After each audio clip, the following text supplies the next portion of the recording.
Hoy, hoy bata, bakit gising ka pa?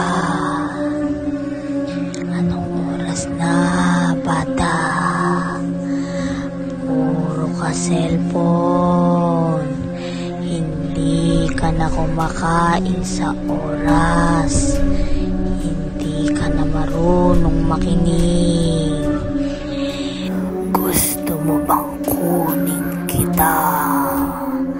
Ako ang magpapatulog sa'yo. Kakainin kita, bata, kapag hindi ka natulog. Matuto kang makinig sa mga magulang mo.